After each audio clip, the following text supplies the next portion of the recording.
Sensational खबरें आपको दिखाएंगे, लेकिन उससे पहले उदयपुर से आ रही बड़ी खबर का रुख कर लेते हैं। बंदूक की दुकान में ब्लास्ट की जानकारी मिल रही है, जिसमें 2 लोगों की मौत हुई है। खिड़की और दरवाजे के परखच्चे उड़ गए। पुलिस मौके पर पहुंची।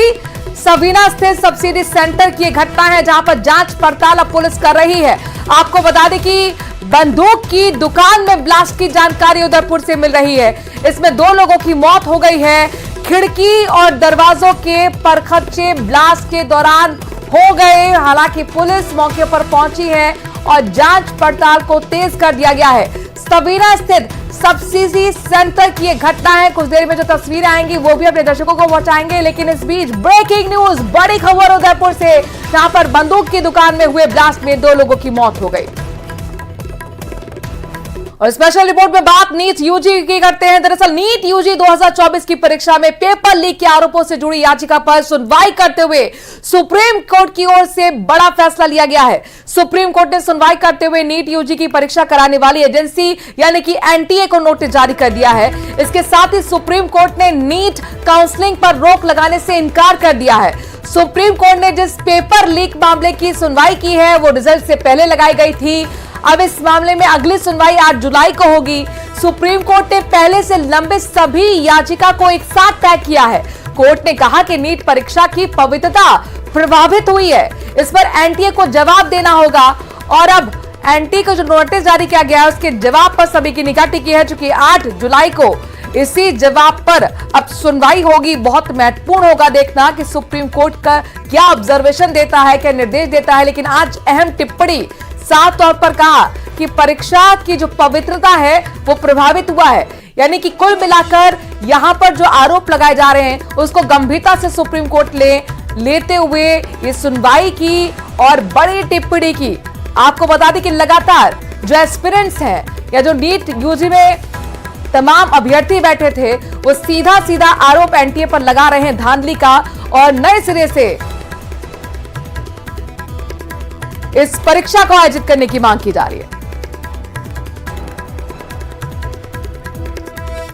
तो सीबीआई जांच की मांग की नीट यूजी 2024 के नतीजों पर विवाद बढ़ता ही जा रहा है। देश भर में नीट का एग्जाम देने वाले छात्र सड़कों पर उतरकर प्रदर्शन कर रहे हैं। परीक्षा में धांधली के आरोप की सीबीआई जांच की मांग की जा रही है, लेकिन इस विवाद की वजह से नीट यूजी 2024 का एग्जाम देने वाले करीब 23 लाख छात्रों का भविष्य अधर में लटक गया है। मार्कशीट के माध्यम से पेपर लीक हो सकते हैं, एग्जाम सेंटर में चीटिंग हो सकती है, तो नेट के एग्जाम में क्यों नहीं होगी? एज ए नेट एस्पिरेंट मुझे भी यह डर लग रहा है कि जब नीट में हो रहा है तो नेट में क्यों नहीं होगा। लेकिन उसकी अच्छे से पार्शियलिटी कर रहे हैं, उसमें किसी को ज्यादा किसी को कम ग्रेस देकर टॉपर लाना, तो फिर हम कैसे अपना फ्यूचर देखें और कैसे एग्जाम देने का सोचें। देश भर में बवाल मचने के बाद नीट एग्जाम आयोजित करने वाली एजेंसी एनटीए यानी नेशनल टेस्टिंग एजेंसी ने सफाई भी दी। इशू जो है केवल 1600 लोगों का है। ये 23 लाख जो बच्चे अपीयर हुए थे, 24 लाख में से 23 लाख बच्चे जो कुछ अपीयर हुए थे, इसमें से केवल 1600 बच्चों का इशू है। 4750 सेंटर के बजाय ये 6 सेंटर का इशू है। तो हम इसको एग्जामिन कर रहे हैं और इसको हमारी कमेटी एग्जामिन करेगी और उसके ऊपर जो रिकमेंडेशंस आएंगी उसके ऊपर फिर हम निर्णय लेंगे। नीट 2024 के नतीजों पर विवाद ने मेडिकल एजुकेशन के भविष्य पर नई बहस शुरू कर दी है।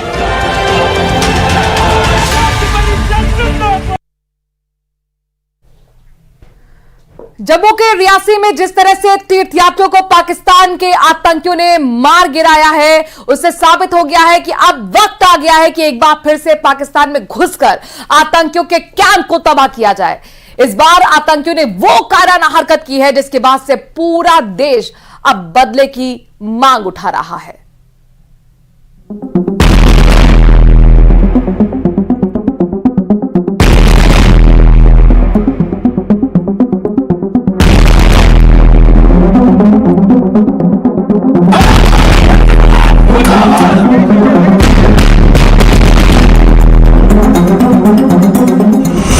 रियासी हमला, मास्टरमाइंड पाकिस्तान के आतंकियों ने जिस तरह से जम्मू कश्मीर के रियासी में हमला किया है वो साफ दिखाता है कि भारत को इस खूनी हमले का बदला चुन चुन कर लेना होगा। 9 जून को हुए इस आतंकी हमले में 9 तीर्थयात्रियों की मौत हुई है। जबकि 33 तीर्थयात्री घायल हैं। इस हमले में घायल तीर्थयात्रियों ने जो बताया है वो दिल दहला देने के लिए काफी है। प्रधानमंत्री नरेंद्र मोदी ने इस घटना को बेहद शर्मनाक बताते हुए गहरा दुख जताया है। आगे से शायद एक बंदा चला रहा था गोली और सीधे ड्राइवर को लगा था, तो वो उसकी ऑन स्पॉट शायद डेथ हो गई थी। तो फिर लेफ्ट साइड से भी 2 लोग फायर कर रहे थे। जो सर्च टीम्स हैं वो बाहर हैं, कुछ एरियाज को जो हमने नॉमिनेट किए हैं, कुछ स्केप रूट्स हैं जो हमने आइडेंटिफाई किए हैं, उनको डोमिनेट किया जा रहा है। और यहाँ पे क्योंकि बहुत ही एक वुडेड, हाईली वुडेड और जंगल टाइप का एरिया है और पहाड़ी इलाका है, इसमें हमारी जो इंटेल लीड्स आ रही हैं उसके चलते हमने 2 एक्सीज पे आज 11 टीम्स का इस्तेमाल किया है और उनको इस एरिया में फैलाया हुआ है। आर्मी की टीम्स हमारे साथ कंप्लीट कोऑर्डिनेशन में चल रही हैं, सीआरपीएफ की टीम्स हमारे साथ कंप्लीट कोऑर्डिनेशन में चल रही हैं और सारी फोर्सेस का एक मिला जुला एफर्ट यहाँ पे चल रहा है। अमरनाथ यात्रा शुरू होने से ठीक 20 दिन पहले रियासी का यह आतंकी हमला हुआ है। इस हमले की जिम्मेदारी जैश और लश्कर के मुखौटे वाले टीआरएफ यानी द रेजिस्टेंस फ्रंट ने ली है। इस हमले पर कुछ रिपोर्ट में दावा किया गया है कि 3 से 4 आतंकियों ने हमला किया है, जबकि कुछ रिपोर्ट का दावा है कि हमला करने वाले आतंकियों की संख्या दर्जन भर थी। अब आप एनिमेशन से समझिए कि आतंकियों ने किस तरह से हमला किया। आतंकियों ने पहले 42 तीर्थयात्रियों से भरी बस को काफी दूर से फॉलो करना शुरू किया था। जैसे ही आतंकियों को मौका लगा, उन्होंने सबसे पहले बस के ड्राइवर पर निशाना बांधकर सीधा हमला किया। गोली लगते ही पहाड़ी रास्ते पर बस का संतुलन खो गया।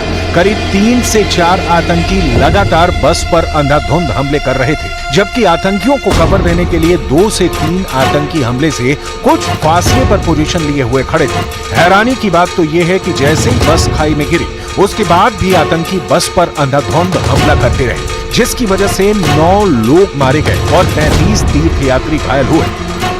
ड्रोन्स वगैरह ड्रोन्स भी यूज हो रहे हैं। हमने अपनी 5 टीम्स बनाई हैं, जो कि ये सारे एडजॉइनिंग आप देख ही रहे हैं। ये काफी फॉरेस्टेड एरिया है, काफी हाइट में है ये, पीछे की जितनी भी पीक्स हैं। इसके बैक साइड पे अरनास का एरिया टच करता है, राजौरी का बॉर्डर है ये। और वहां पे भी हमारी एसओजी की टीम, साथ में सीएपीएफ और हमारी जेएनके पुलिस, हम सब एक प्रॉपर एक टीम बना के ये पूरा एरिया कोम करते हुए इसी स्पॉट पे सारे मिले। जंगलों के बीच सबसे बड़ा तलाशी अभियान।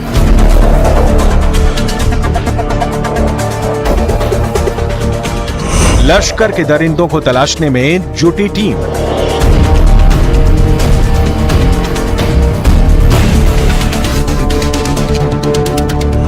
ड्रोन से तलाशी, कब तक छिपेंगे आतंकी?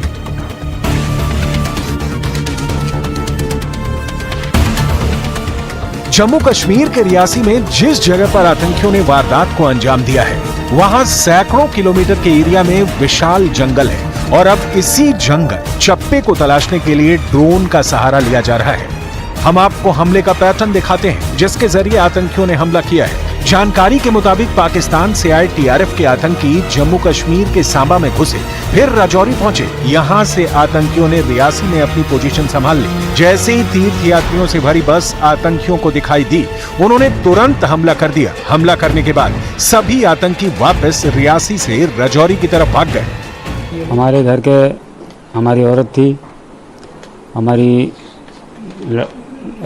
औरत थी और हमारे सारे एक लड़का था और उसकी बहू थी, एक लड़की थी। मेरे परिवार से कोई बातचीत नहीं हो पा रही। मेरे फैमिली से 17 लोग गए थे, जो कि 4 लोग उस हमले में घायल हुए हैं। उनका भी कुछ पता नहीं चल रहा है, लेकिन हॉस्पिटल में है, इतना सुनने में आ रहा है। उनकी भी हालत सीरियस है, चारों की। पूरा मतलब एक परिवार है जो यहाँ से गया हुआ था वहाँ पर माता के दर्शन के लिए। जो भी उन्हें आवश्यक सहयोग की चाहिए वो सभी सहयोग उन्हें मुहैया कराई जा रही है। बाकी जितने 13 लोग हैं वो सभी लोग सुरक्षित हैं। टोटल 17 लोग थे ये लोग। रियासी हमला मास्टरमाइंड पाकिस्तान। रियासी में हमले के बाद से कोहराम मच गया है। देश भर में पाकिस्तानी आतंकियों से बदला लेने की मांगें उठ रही हैं। जोरदार प्रदर्शन जम्मू के कई इलाकों में हो रहे हैं।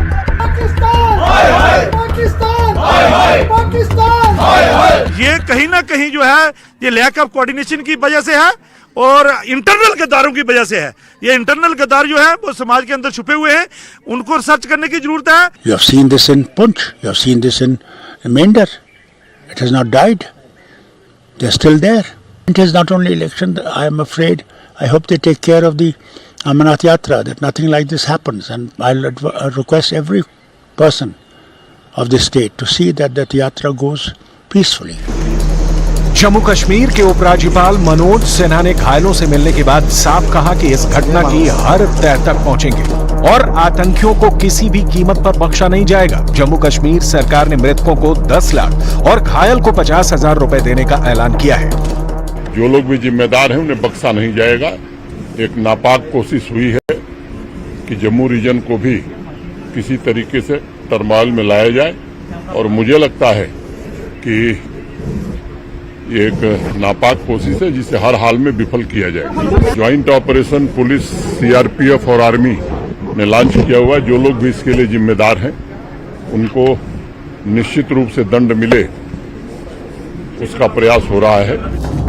इस हमले में एक बच्चे समेत 9 तीर्थयात्रियों की मौत हुई। जरा देखिए आतंकियों का यह हमला क्यों इतना खौफनाक माना जा रहा है। पिछले 10 साल में आम नागरिकों पर यह आतंकियों का अब तक का सबसे बड़ा हमला बताया जा रहा है। यात्रियों से भरी बस JK02AE 3485 शिवखोड़ी से कटरा लौट रही थी। 42 यात्री बस में सवार थे। सभी यात्रियों को लेकर बस शिवखोड़ी गई थी। आतंकियों ने पौनी और शिवखोड़ी के बीच कंडा त्रयात इलाके में चंडी मोड़ के पास बस पर हमला किया। बस लगभग 200 फीट गहरी खाई में जा गिरी। बस के गिरने के दौरान वहां मौजूद दूसरे आतंकियों ने पीछे से गोलियां बरसाईं। सभी मरने वाले और घायल श्रद्धालु उत्तर प्रदेश, दिल्ली और राजस्थान के बताए जा रहे हैं।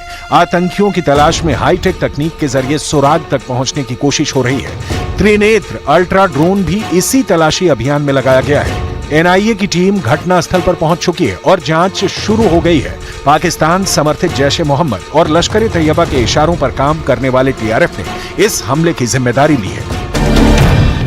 रियासी पर हुआ भीषण आतंकी हमला साबित करता है कि आने वाले दिनों में आतंकी आम लोगों को निशाना बना सकते हैं। खास तौर से जम्मू रीजन में अब देखना होगा कि भारत सरकार और सुरक्षा बल किस तरह से आतंकियों पर काबू पाते हैं।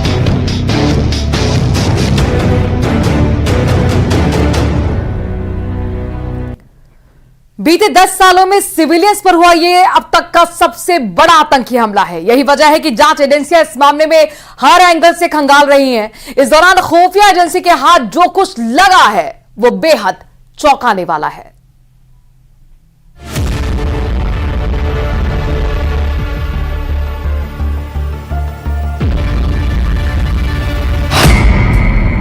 किस रास्ते पाकिस्तान से जम्मू पहुंचे आतंकी?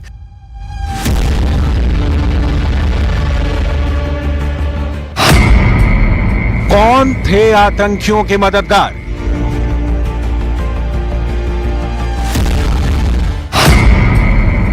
कहां छिपे हैं बस पर हमला करने वाले दहशतगर्द?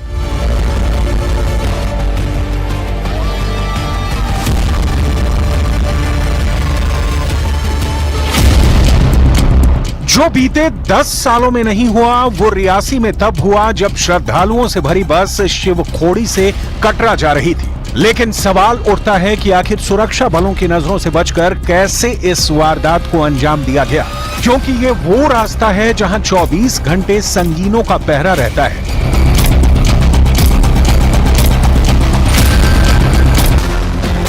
खुफिया सूत्रों के हवाले से पता चला है कि श्रद्धालुओं की बस पर हमला करने वाले आतंकवादी पाकिस्तान से आए थे, जिन्होंने स्थानीय सहयोगी संगठनों के साथ मिलकर वारदात को अंजाम दिया।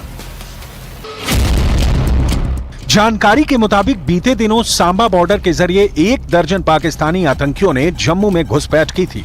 खुफिया विभाग को कुछ इलेक्ट्रॉनिक एविडेंस भी मिले हैं, जिनसे पता चलता है कि पाकिस्तानी आतंकियों ने local terrorist network peoples anti fascist front और टीआरएफ के आतंकियों से सहायता लेकर यह हमला किया था।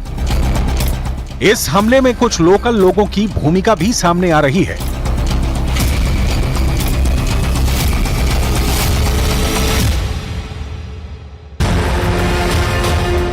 यही वजह है कि जांच एजेंसियां लगातार आतंकियों की तलाश में जुटी हैं, क्योंकि छिपे हुए आतंकी किसी और बड़ी वारदात को भी अंजाम दे सकते हैं।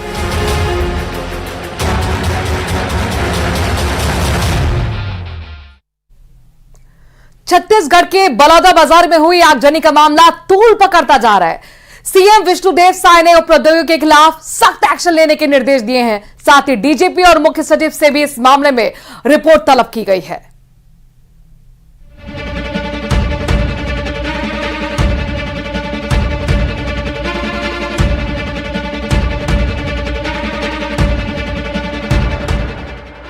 बलौदा आगजनी पर एक्शन में सरकार।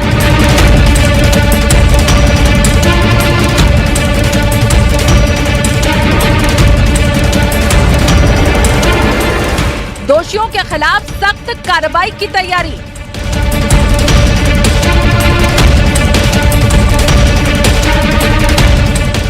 नहीं बख्शे जाएंगे अग्निकांड के गुनहगार।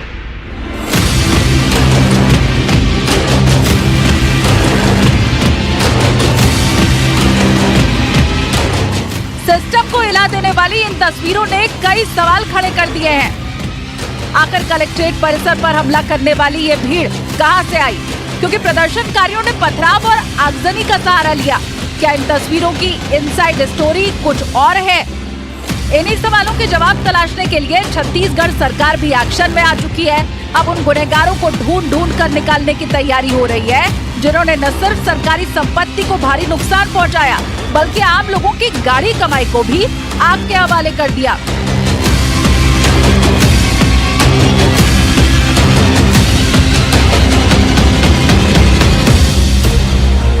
बलौदा बाजार जिले में उत्पन्न हुई अप्रिय स्थिति पर आईजी और कमिश्नर को तत्काल घटना स्थल पर पहुंचने के निर्देश दिए हैं। मुख्य सचिव और डीजीपी को तलब कर घटना की प्रारंभिक जानकारी ली गई, रिपोर्ट मांगी गई है। सामाजिक सौहार्द बिगाड़ने वालों पर कड़ी कार्रवाई करने के निर्देश दिए गए हैं। सभी से शांति सौहार्द बनाए रखने की अपील की गई है। बलौदा बाजार में हुए बवाल के बाद छत्तीसगढ़ के डिप्टी सीएम और गृह मंत्री विजय शर्मा का बयान भी सामने आया। उन्होंने इस घटना के पीछे असामाजिक तत्वों के होने का दावा किया। साथ ही कहा कि जो गुनहगार हैं, उन पर सख्त कार्रवाई की जाएगी। समाज इसमें नहीं है, इसमें असामाजिक तत्व हैं जिन्होंने इस तरह की गड़बड़ी की है। सर्वप्रथम तो मैं जिन लोगों की संपत्ति की क्षति हुई है, मैं उनसे आग्रह करता हूं शांति बनाए रखें। जिन लोगों ने गड़बड़ी की है उन पर सख्त कार्रवाई होगी ही होगी। जो भी गुनहगार होगा भैया उसकी बात होगी, इसमें किसी एक की बात नहीं है। जो गुनहगार है सब पर कार्रवाई होना है। दरअसल 15 मई को सतनामी समाज के पूजनीय स्थल को नुकसान पहुंचाया गया था। इस मामले में 3 आरोपियों को गिरफ्तार भी किया गया, लेकिन सतनामी समाज के लोगों ने आरोप लगाया कि कार्रवाई गलत लोगों के खिलाफ की गई है, जिसके बाद से सतनामी समाज में लगातार आक्रोश था। सोमवार को सीबीआई जांच की मांग को लेकर सैकड़ों लोग बलौदा बाजार पहुंच गए। देखते ही देखते प्रदर्शन उग्र हो गया। इस दौरान एसपी, कलेक्टर और कई लोगों की गाड़ियों को आग के हवाले कर दिया गया। आग बुझाने पहुंची फायर ब्रिगेड की गाड़ी के साथ भी तोड़फोड़ की गई। सतनामी समाज के द्वारा एक जो है वो आंदोलन का आह्वान किया गया था और शांतिपूर्वक की बात की गई थी, लेकिन उनके सभी लोगों ने उग्र होकर के पुलिस के ऊपर भी पथराव किया और बैरिकेड्स को तोड़ करके कलेक्ट्रेट परिसर के अंदर घुसे और इसके बाद इन्होंने पथराव किया और काफ़ी क्षतिग्रस्त किया और आगजनी गाड़ियों में आग लगा दी है और हम लोग आग बुझाने का प्रयास कर रहे हैं। फिलहाल प्रशासन की तरफ से शांति बनाए रखने की अपील की गई है, जबकि सीसीटीवी फुटेज के आधार पर आरोपियों की तलाश की जा रही है।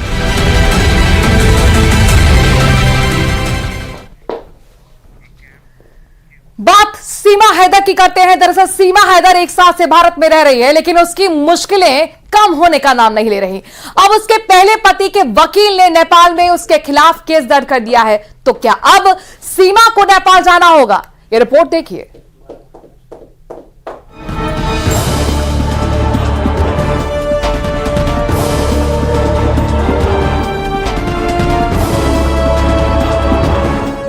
जब से सीमा हैदर भारत में रहने आई है, तभी से उसकी जिंदगी में काफी उथल पुथल मची हुई है। उसकी एक परेशानी खत्म होती है तो दूसरी शुरू हो जाती है। पाकिस्तान में बैठा उसका पहला पति गुलाम हैदर उस पर एक के बाद एक केस करता जा रहा है। गाजियाबाद, ग्रेटर नोएडा, पानीपत के बाद अब एक और केस दर्ज किया गया है, जो भारत से बाहर का है। गुलाम हैदर के वकील मोमिन मलिक ने नेपाल में सचिन मीणा और सीमा हैदर के खिलाफ केस दर्ज कराया है। जिसमें दोनों पर गुलाम हैदर के 4 बच्चों को बंधक बनाने और उसका धर्म परिवर्तन कराने का आरोप है।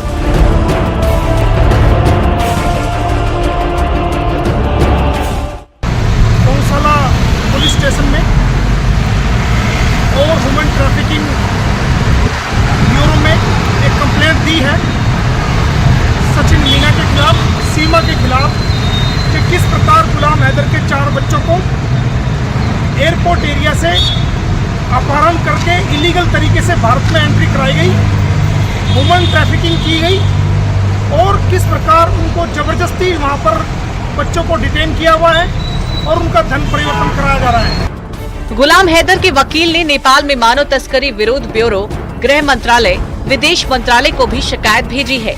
गुलाम हैदर सोशल मीडिया पर लगातार एक्टिव है।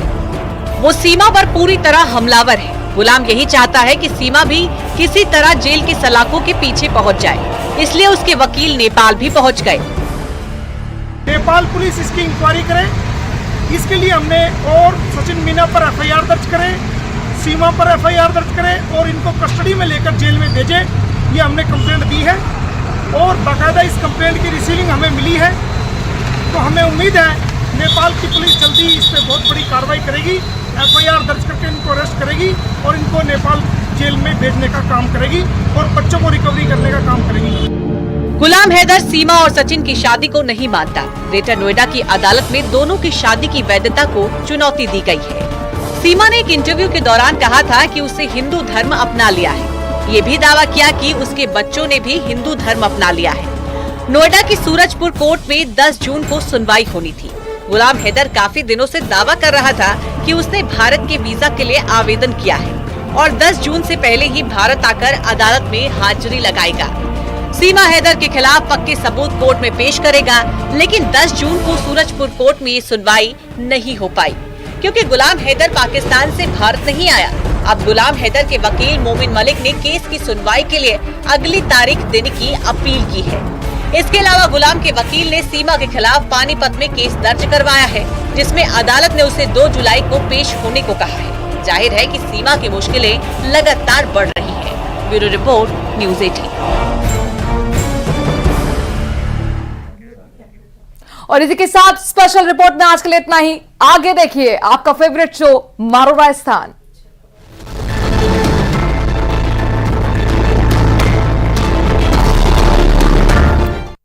इस न्यूज हेडलाइंस के प्रायोजक राजस्थान में आ गया कूलर का गुरु आइजन। घर ले जाएं अपना आइजन कूलर मात्र 1 रुपए की डाउन पेमेंट पर।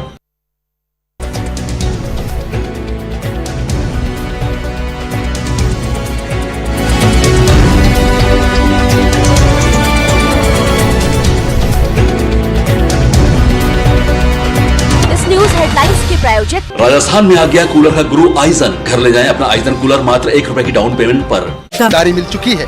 मोदी मंत्रिमंडल में विभागों का बंटवारा हो चुका है और कद के हिसाब से मंत्रियों को कमान सौंपी जा चुकी है। अपने तीसरे कार्यकाल में सबसे बड़े टारगेट भारत को तीसरी अर्थव्यवस्था बनाने के लिए पीएम मोदी ने जिम्मेदारी के हिसाब से मंत्रियों का चयन किया है और करीब करीब पुराने चेहरों पर ही नया दांव खेला है। अमित शाह फिर गृह मंत्री बनाए गए, राजनाथ सिंह फिर रक्षा मंत्री बनाए गए, जेपी नड्डा स्वास्थ्य मंत्री बनाए गए, निर्मला सीतारमण वित्त मंत्री बनी रहेंगी, एस जयशंकर को विदेश मंत्रालय दिया गया, नितिन गडकरी को सड़क परिवहन मंत्रालय, अश्विनी वैष्णव को रेल और सूचना प्रसारण मंत्री बनाया गया, धर्मेंद्र प्रधान को शिक्षा मंत्रालय दिया गया। मोदी के मंत्रिमंडल की तस्वीर हूबहू पहले जैसी है। हालांकि कुछ चेहरे ऐसे भी हैं जिन्हें पहली बार मोदी कैबिनेट में जगह मिली है।